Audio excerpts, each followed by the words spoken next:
lychee, however you say it. This is lychee tree. Pop the skin off those boogers and eat them up. They got a seed inside, but they're delicious. So there's a little banana tree, little banana grove, avocado tree. Oh, some kind of citrus here. I don't know if that's lemons or oranges or what. There's a little teeny tiny rack of bananas growing up there. So I'm at my friend's house, John and Nandi's little working farm. They've been here about 30 years and they are friends of a friend, and I've done some volunteering here, and so they're letting me stay in their little cottage and while I'm here visiting, and so I do a little work, a little volunteering, and that's nice. Oh, this is their sort of garage kind of shelter thing here.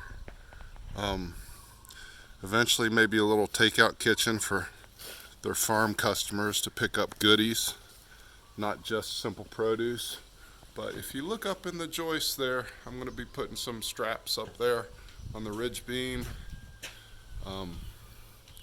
They do a lot of strapping here on their beams. Double hurricane strapped these roof joists.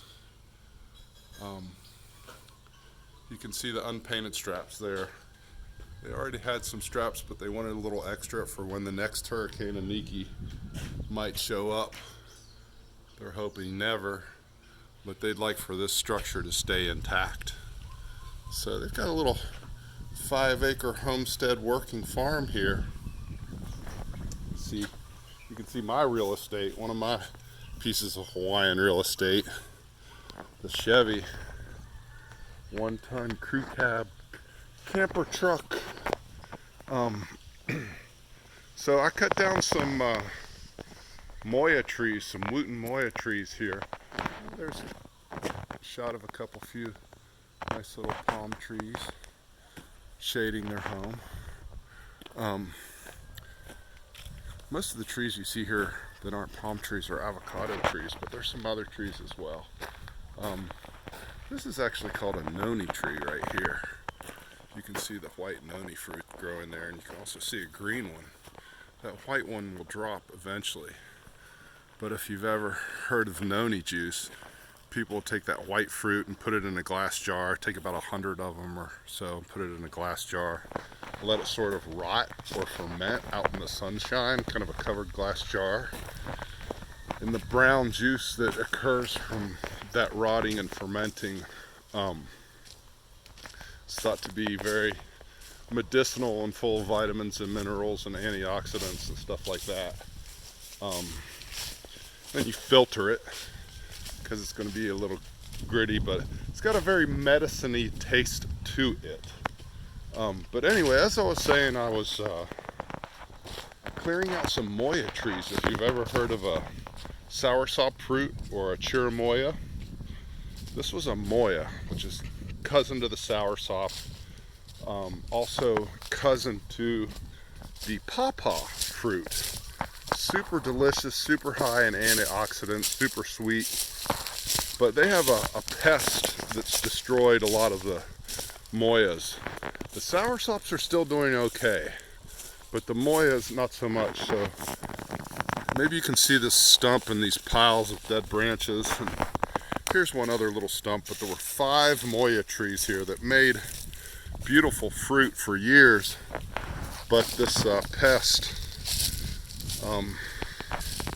this insect, it's a kind of wasp actually, started destroying the fruit, and before the fruit can get ripe, the wasp attacks it. But so I'm cleaning up the moya trees that I cut down, just about done with that.